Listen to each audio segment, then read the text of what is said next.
আসসালামু আলাইকুম, সবাই কেমন আছেন? ভাইবেন না আমরা কোনো সমাবেশে যাচ্ছি।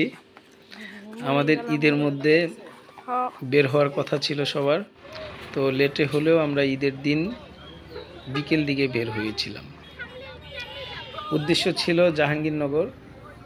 তো আমরা ডিসিশন নিতে নিতে অনেক সময় চলে গিয়েছে।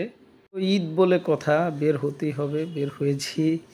জাহাঙ্গীরনগর পৌঁছে তো সবাই যে যার মতো ছবি তুলতেছে, হাঁটতেছে। আমার ছেলে তো ওরে ধইরা রাখাই যায় না, ও পারে না আমাকে রাইখেই একটা দৌড় দেয়। আর যেহেতু জাহাঙ্গীরনগর অটো রিক্সা চলে না, তো রিক্সা পাওয়াটাও একটু টাফ ছিল। সবাই হাঁটতে হাঁটতে আরও প্রায় আধা ঘন্টার মতো চলে গিয়েছিল। জাহাঙ্গীরনগর ভালো লাগে? হ্যাঁ, মিথ্যা কথা বললা কেন? ভালো লাগে? একটু বলে দাও তো সবাইকে ভালো লাগে কিনা।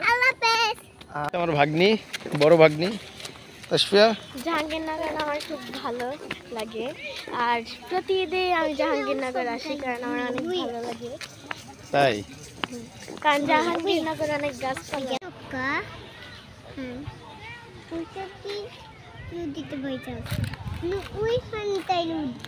তারপরে দ্রুত কিছু ছবি তুলেই আমাদের জাহাঙ্গীরনগরের ঘোরাঘুরির পর্ব শেষ করেছি। তার মানে ঘোরাঘুরি শেষ হয় নাই, আমরা ওইখান থেকে সবাই রওনা দিছি নিউ মার্কেটের উদ্দেশ্যে। কেননা ওইখানে বাচ্চাদের খেলার জায়গা আছে নিউ মার্কেটের 3য় তলায়। যেহেতু ঈদের দিন, আমরা ভাবছিলাম মনে হয় তেমন একটা ভিড় হবে না, ঈদের পরের দিন হইলে ভিড় হইতো, কিন্তু ঈদের দিন যায় তো ফাইসা গেছি, প্রচুর ভিড়। আর টিকিটের দামটাও একটু বেশি নিয়েছে। আর ভিতরে ঢোকার পর আমার ছেলে প্রতিবার যা করে, ও পুরো পাগল হয়ে যায়, কোনটা রাইখা কোনটায় উঠবে। ও তো যায় আগে ফ্রি ফায়ারের পিস্তল ভাই এটা দিয়ে সবাইকে গুলি করা শুরু করছে। তারপর এক একটার পর এক একটা গাড়িতে উঠতেছে।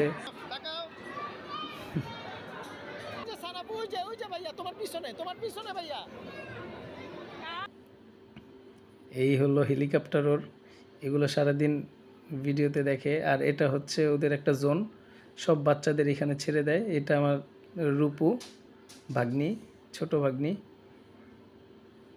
ওকে তো ভিতরে ঢুকাবেই না, অনেক ম্যানেজ করে ঢুকাইছি, কারণ ওকে এর আগের বারও এই জোনে ঢুকতে দিতে চাইনি।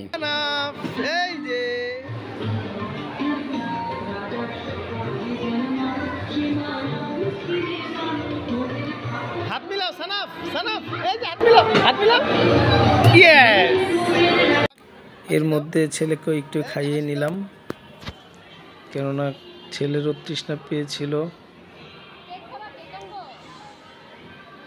তো ওইখান থেকে বের হওয়ার আগে আবার একটু হোন্ডায় চড়ে নিয়েছে আমার ছেলে। এর মধ্যে অনেক রাত হয়েছে, তাই আমরা নিউ মার্কেট থেকে বের হয়ে সরাসরি একটি রেস্টুরেন্টে যাব। রেস্টুরেন্টে হালকা পাতলা কিছু খাবো একসাথে, তারপর যে যার মতো বাসায় যাব। তো আমাদের আজকের ভিডিওটা কেমন লেগেছে আপনাদের কাছে অবশ্যই কমেন্ট করে জানাবেন। আল্লাহ হাফেজ।